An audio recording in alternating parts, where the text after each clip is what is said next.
अस्सलाम वालेकुम नाज़रीन, आज का सच के साथ मैं हूं नदीम हुसैन।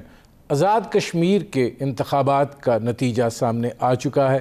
पाकिस्तान तहरीक इंसाफ जो है उसने 25 नशिस्तें हासिल की हैं। पाकिस्तान पीपल्स पार्टी जो है उसको 11 नशिस्तें मिली हैं और मुस्लिम लीग नवाज़ जो है उसको 6 नशिस्तें मिली हैं। एक एक नशिस्त जो है वो मुस्लिम कॉन्फ्रेंस और जम्मू पीपल्स पार्टी ने हासिल की है। एक नशिस्त जो है उसके 4 पोलिंग स्टेशंस जो हैं उन पे चूँकि तनाज़ा हुआ था तो उस पे 29 जुलाई को इंतखाबात होंगे और फिर उसका भी फ़ैसला हो जाएगा कि वहाँ पे जीत जो है वो किसके हिस्से में आती है।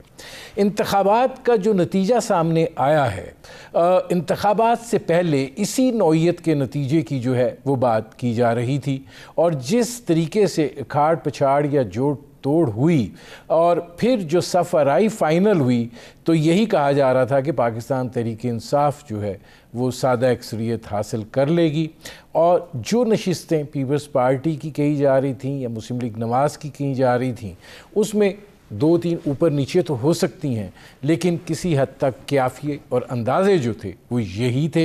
लिहाजा इन नताइज पर इतना अचंभा जो है वो नहीं होना चाहिए। अगर 2016 के इंतखाबात देखें तो उस वक़्त पाकिस्तान पीपल्स पार्टी की 3 नशिस्तें थीं और वो 3 से उठ के 11 पर गई है, जबकि मुस्लिम लीग नवाज़ जो है उसकी 31 नशिस्तें थीं और वो 31 से उठ के 6 पर आई है।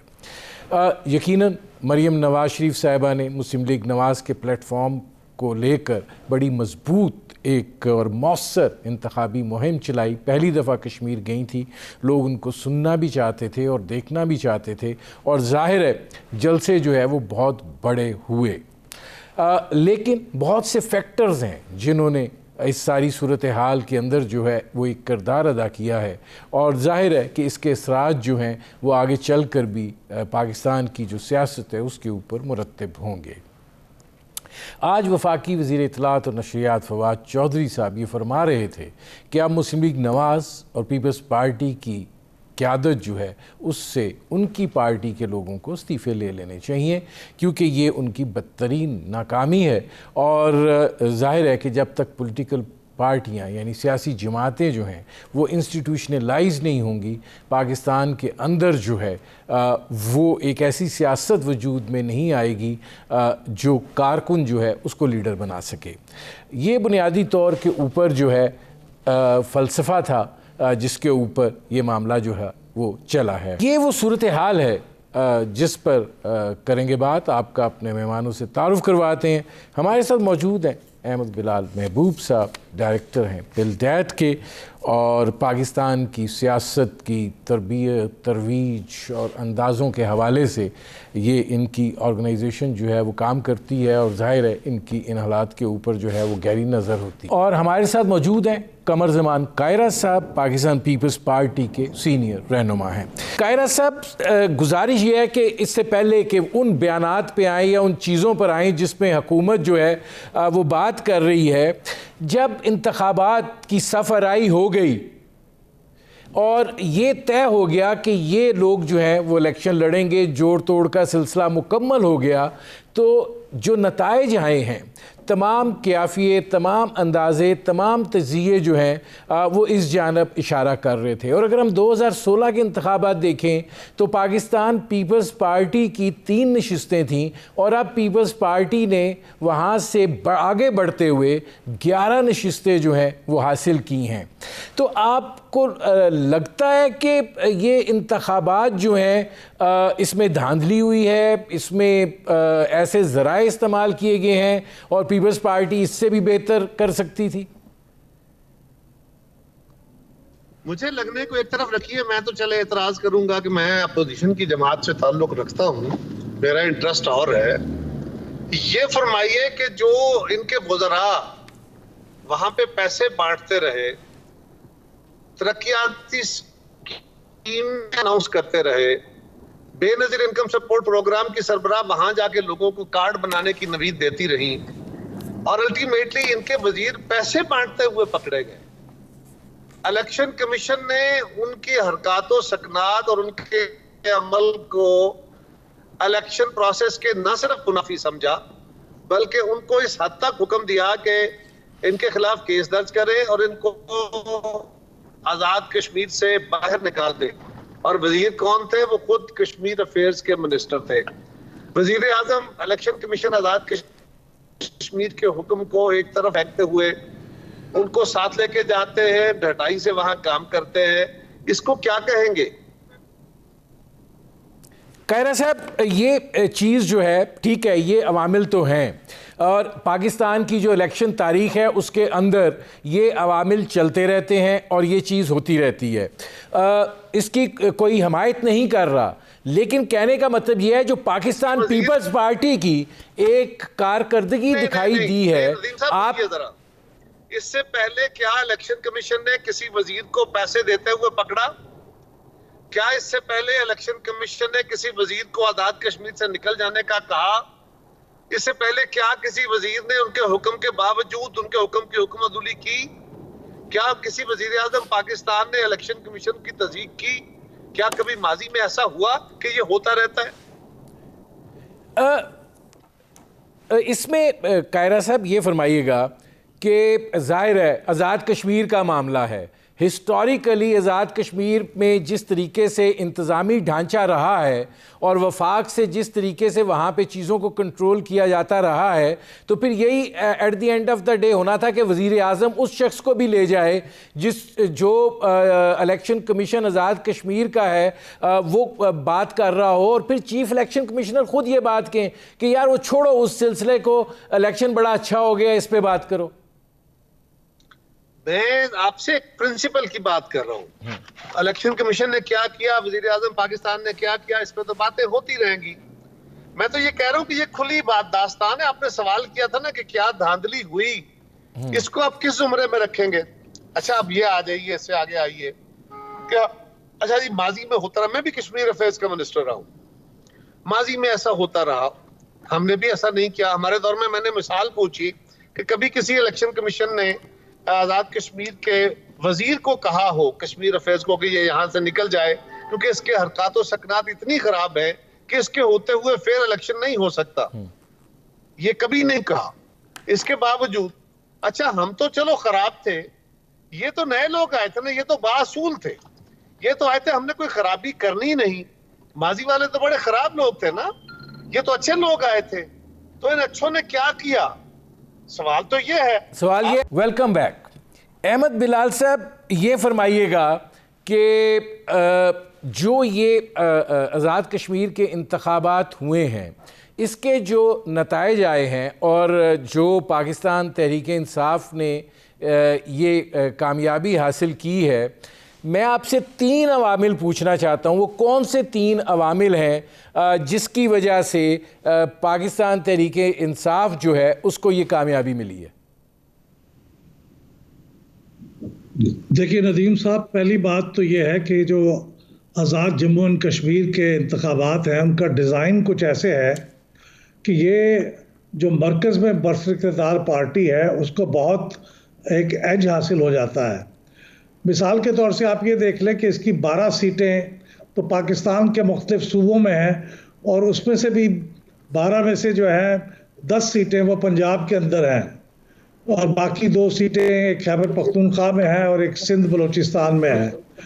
तो यहाँ पे जो इंतखाबात में जो इन सूबों में बरइख्तियार पार्टियाँ होती हैं, ये सीटें ट्रेडिशनली उनको जाती हैं, उनका इन्फ्लुएंस भी बहुत होता है, वो अपना इन्फ्लुएंस इस्तेमाल भी बहुत करते हैं। साबका दौर में जब पंजाब में PMLN की हुकूमत थी तो यहाँ 12 में से 10 सीटें PMLN को मिल गई थी और अब सूरत हाल ये है कि 12 में से 9 सीटें पाकिस्तान तहरीक इंसाफ को मिल गई हैं, 2 सीटें PMLN को मिल गई हैं और 1 सीट पाकिस्तान पीपल्स पार्टी को सिंध से मिल गई है। तो ये एक डिज़ाइन ऐसा है। तो अगर आप PTI की टोटल जो नशिस्तें उसने विन की हैं उसका तकरीबन 38-39% सीटें पाकिस्तान से हैं, पाकिस्तान के उन इलाकों से हैं जो रेफ्यूजीज़ के लिए थी और इसलिए उनको 9 सीटें मिल गई हैं। तो एक तो ये बात है। दूसरा आमिल ये है कि जो आज़ाद कश्मीर के अंदर भी जो उसकी इकानमी है और उसके जो काम होने वाले हैं वो डिपेंडेंट हैं मरकज़ के ऊपर। लोग भी ये जानते हैं 12 साल के तजुर्बे से कि यहाँ भी चीज़ें आगे मूव करेंगी उन्हें उसका फ़ायदा हासिल होगा, उनका बजट मिलेगा, बजट रिलीज़ होगा, उनके डेवलपमेंट के काम उसी वक्त होंगे जब यहाँ पे वो हुकूमत बरइख्तियार आएगी जिसके मरकज़ के साथ ताल्लुकात अच्छे होंगे। तो चूँकि ये बात उनको मालूम है, लिहाजा इसके नतीजे में भी PTI मरकज़ में मौजूद है और गिलगित बल्तिस्तान में भी मौजूद है, हमसायगी में। तो इसलिए लोगों का एक नॉर्मल, बेशक वो पसंद करते हों या ना करते हों बाज़-औक़ात, लेकिन चूँकि अपनी अमलियत पसंदी की वजह से वो उसी को वोट देंगे जिससे उनको कल को काम पड़ना है। तो ये दूसरी बड़ी वजह तो ये है। वो तीसरी वजह मैं ये भी समझता हूँ कि बावजूद इस सारी बात के जो पब्लिक ओपिनियन पोल्स थे उसके अंदर इमरान खान साहब की शख्सियत को एक एज हासिल था, उनकी पॉपुलैरिटी को, तो इसने भी अपना रोल अदा किया होगा। और इमरान खान साहब ने वो जो खुद मुख्तारी के हक़ में रेफरेंडम की बात की है, शायद उसके अंदर वो तमाम लोग जो खुद मुख्तारी के हामी पाकिस्तान में अगरचे बहुत कम है, वो मकबूजा कश्मीर में ज़्यादा है, लेकिन फिर भी जो कुछ लोग होंगे उन्होंने भी इमरान खान साहब के हक़ में मेरे ख्याल में कुछ हमदर्दियाँ दिखाई होंगी और उनके हक़ में वोट दिया होगा। अहमद बिलाल महबूब साहब ने 3 वजूहात जो हैं वो गिनवाई हैं और ज़ाहिर है वो वैलिड वजूहात दिखाई देती हैं। एक तो वफाक की तरफ देखना, दूसरा 12 सीटों का जो है वो पाकिस्तान के अंदर होना और जो भी इक़्तिदार में पार्टी होती है मेजॉरिटी उन सीटों की जो है वो उसी पार्टी को चली जाती है, और तीसरा इमरान खान का जो अपना असर है। लेकिन एक चीज़ इसमें ये भी ऐड कर दें कि ओवरसीज़ पाकिस्तानी जो है वो अभी तक खान साहब के शहर में है और ज़ाहिर है उसका भी एक इम्पैक्ट जो है वो आया होगा। लेकिन उसके बावजूद आप ये नहीं समझते कि पाकिस्तान पीपल्स पार्टी 11 सीटें लेने में कामयाब हो गई, जो कि पाकिस्तान तहरीक-ए-इंसाफ का तकरीबन जो उन्होंने नशिस्तें हासिल किया उसका 45% के लगभग जो है वो बन जाता है।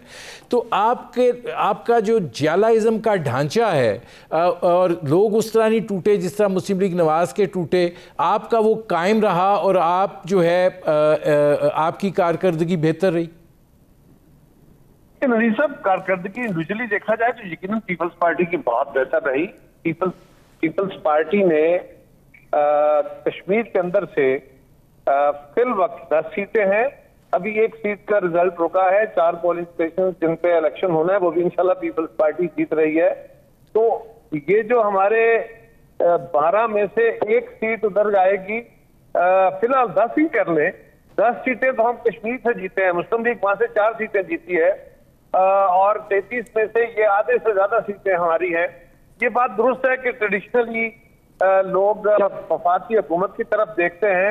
मेरा हमेशा से ये मौक़िफ़ रहा है, जब मैं हुकूमत में था तब से, कि हमें आज़ाद कश्मीर और गिलगित बल्तिस्तान के इलेक्शंस को इसी तरीके से ये करना चाहिए मैनेज कि हम इनको पाकिस्तान के इलेक्शंस के साथ ले जाएं, ताकि ये जो तासर है कि जिसकी यहाँ हुकूमत होती है वहाँ इन्फ्लुएंस कर लेता है, ये तासर खत्म हो सके।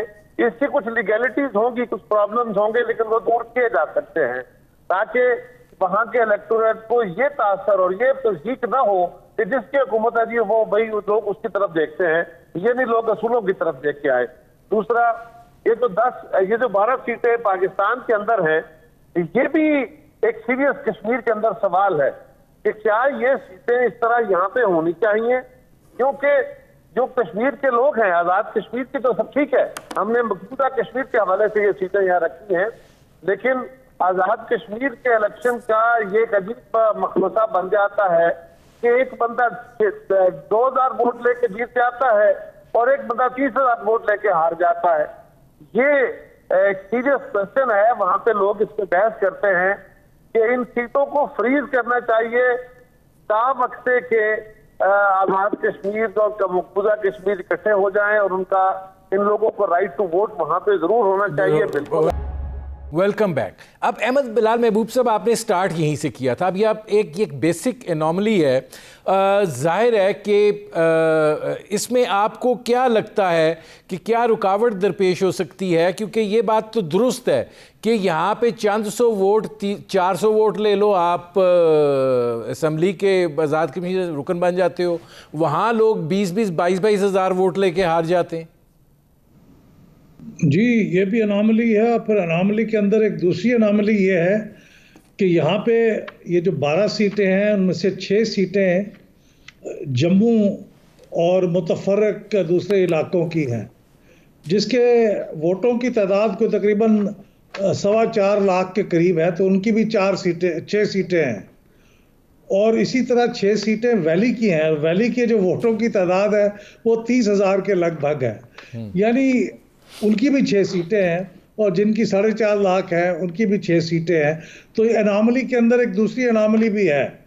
तो ये प्रॉब्लम्स तो हैं। आपको याद होगा कि हमारे पाकिस्तान के अंदर भी किसी ज़माने में सूबाई असम्बली के इंतखाबात अलग होते थे कौमी असम्बली के इलेक्शन के बाद, और इन्हीं कबाहतों से बचने के लिए फिर बाद में फ़ैसला किया गया कि सूबाई असम्बली के और कौमी असम्बली के इलेक्शन एक ही दिन हो, ताकि वो जो असरअंदाज होती है कौमी असम्बली में जो नताइज वो ना हो और लोग आज़ादाना तौर पे उसका फ़ैसला करें। तो मेरे ख्याल यहाँ पे भी हमें ऐसा करना पड़ेगा, कोई ऐसा इंतज़ाम। लेकिन चूँकि आज़ाद कश्मीर का कॉन्स्टिट्यूशन है, उसकी अपने मामलात हैं, तो ये हो भी सकता है। लेकिन आप पाकिस्तान में भी देखें, ये ज़रूरी नहीं कि ऐसा हो पाए, क्योंकि पाकिस्तान में भी कोई सूबाई असम्बली का वज़ीर आला अगर अपनी असम्बली को डिज़ोल्व कर दे और उसके इंतखाबात एक मुख्तलिफ वक्त पे हो जाएं, तो फिर वो सारी बातें स्टैगर हो जाएंगी। फिर ऐसा नहीं होगा कि अगले इलेक्शन इकट्ठे ही होंगे, फिर वो 5 साल का उसका अपना साइकिल होगा।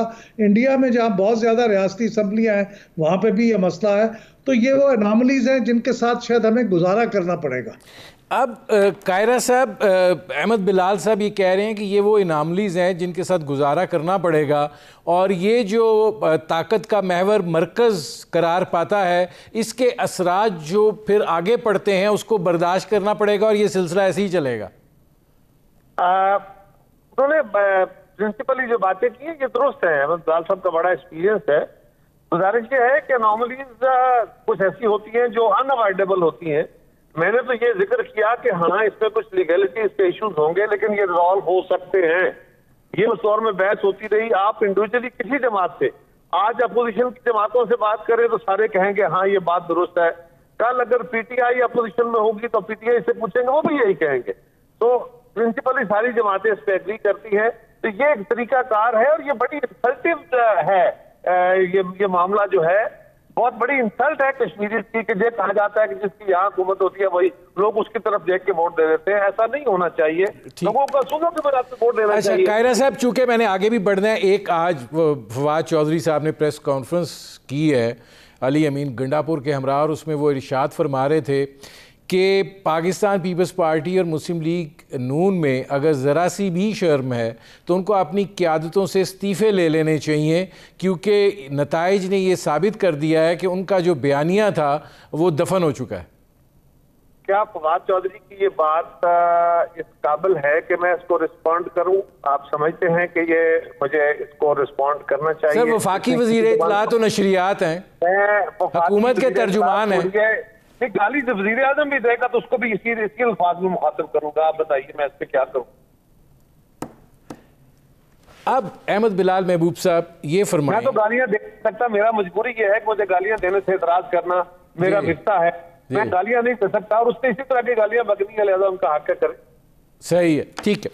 अच्छा, अब इसमें अहमद बिलाल महबूब साहब ये फरमाइएगा कि आप आज़ाद कश्मीर की अब जो आगे की सियासत है, ख़ास तौर पे जो रेफरेंडम वाला वज़ीर आज़म का स्टेटमेंट है, मैं कायरा साहब के पास भी ये ले जाऊंगा सवाल, इसको आप कैसे देखते हैं? ये सियासी सूरत हाल को तब्दील करेगा? नहीं, मेरे ख्याल में कोई बड़ी जौहरी तब्दीली तो नहीं करेगा, लेकिन हमारी सियासी जमातों की तरफ से जो रिएक्शन आया है वो मुझे ऐसे लगता है कि उन्होंने इमरान खान साहब जो बात कह रहे हैं उसको पूरी तरह गौर नहीं किया उसके ऊपर। वो ये नहीं कह रहे हैं कि कोई जो रायशुमारी होगी यानी प्लेबिसिट होगा, उसके अंदर एक थर्ड ऑप्शन दी जाए, वो ये नहीं कह रहे हैं। वो तो ये कह रहे हैं कि जब ये इलेक्शन हो जाएंगे, जब ये रायशुमारी जब भी कभी होगी, जब हो जाएगी, और उसके बाद अगर पाकिस्तान के हक में लोग वोट दे देंगे, ये भी दूसरा मफरूज़ा है, तो फिर उसके बाद जब ये मरहला आएगा, क्योंकि हमारे कॉन्स्टिट्यूशन में लिखा हुआ है आर्टिकल 257 में कि हमें फिर कश्मीर के लोगों से पूछना होगा कि उनका और पाकिस्तान के दरमियान क्या ताल्लुक़ होना चाहिए। तो उस वक्त खान साहब ये कह रहे हैं कि हम लोगों को ये हक दे देंगे। हक देंगे। अहमद बिलाल साहब, मेरे पास चूंकि आखिरी 1-1.5 मिनट बचा। कायरा साहब, आपका इस पे रद्द अमल। अहमद बिलाल साहब कह रहे हैं कि ओवर रिएक्ट कर रही हैं सियासी जमातें। ये कौन सा हो रहा है, ये होने का इम्कान पैदा हो रहा है जी, तो ये तो दूर होगी। तो मैं अहमद बिलाल साहब, मेरे पास आखिरी मिनट है, मैं जरा कायरा साहब का भी इस पे जवाब ले लूं। जी कायरा साहब। बिल्कुल ओवर रिएक्ट नहीं कर रही, बिल्कुल दुरुस्त रिएक्ट कर रही हैं। इसलिए कि जब एक रेफरेंडम हुआ, अगर फर्ज करें जो अक़वाम मुत्तहिदा की करारदाद के तहत होना है, तो उसमें कश्मीर के लोगों को ऑप्शन ही ये मिलना है। उसमें मकबूजा कश्मीर और आजाद कश्मीर के लोगों ने मिलकर रेफरेंडम में हिस्सा लेना है। और उस रेफरेंडम क्या होगा कि आप पाकिस्तान के साथ जाना चाहते हैं या हिंदुस्तान के साथ। अगर एक दफा उन्होंने कह दिया कि हम पाकिस्तान के साथ जाना चाहते हैं, तो आज आप अगर दोबारा आर्टिकल, जो आइन का आर्टिकल कोट कर रहे हैं उसके तहत, तो फिर आप किसी भी सूबे को ये इख्तियार देंगे, तो फिर आप न्यायिक पंडोरा खोलेंगे। जब आप उनसे पहले राय ले लेंगे और कश्मीर के लोग मेजॉरिटी में ये राय दे देंगे कि हम पाकिस्तान के साथ जाना चाहते हैं, तो फिर कौन सा नया रेफरेंडम और कौन सी नई कहानी है। यही हम कह रहे हैं कि इससे पाकिस्तान का मुकदमा और उल्टेगा और खराब होगा, कंफ्यूज होगा। ठीक है अहमद बिलाल साहब, 30 सेकंड है, अगर आप इस पे बात करना चाह रहे हैं। ये सिर्फ कश्मीर से मुतल्लिक है, ये कश्मीर का चूंकि अभी फैसला होना है, लिहाजा ये फैसले करने के लिए सिर्फ कश्मीर को मौका दिया गया है, बाकी किसी और सूबे के लिए ये बात वैलिड नहीं है। इस पर मेरा अहमद बिलाल साहब एक गुजारिश है, आप ये फरमाइए, आपने कश्मीर से फैसला ले लिया कि उन्होंने हिंदुस्तान के साथ जाना है या पाकिस्तान। अगर वो ऐलान कर देते हैं, फैसला कर देते कि हमें पाकिस्तान के साथ जाना है, तो फिर कौन सी नई राय लेनी है आप? नहीं, वो फिर ये राय लेनी है कि हमने उनको खुद मुख्तारी कितनी देनी है, इस बात का रेफरेंडम है। नहीं, आप उनको देखें। फिर एक और सवाल है ना, फिर तो वो आप जब आपके साथ आ गए, एक्सेशन नहीं, ये तो उन्होंने वोट करके एक्सीड कर लिया, एक्सटेंशन हो गया ना आपके साथ एक तरह का। ठीक है, फिर तो आपके साथ आपके स्टेट का हिस्सा बन के रहेंगे। जी, फिर आप किस तरह कर सकते हैं? कर सकते हैं। मेरे प्रोग्राम का वक्त खत्म हो रहा है। बहुत शुक्रिया अहमद बिलाल महबूब साहब, बहुत शुक्रिया कमर जमान कायरा साहब। नाज़रीन, आपने हमारे प्रोग्राम की शुरुआत की गुफ्तगू सुनी। अब तक के लिए इतना ही, इजाज़त दीजिए, अल्लाह हाफ़िज़।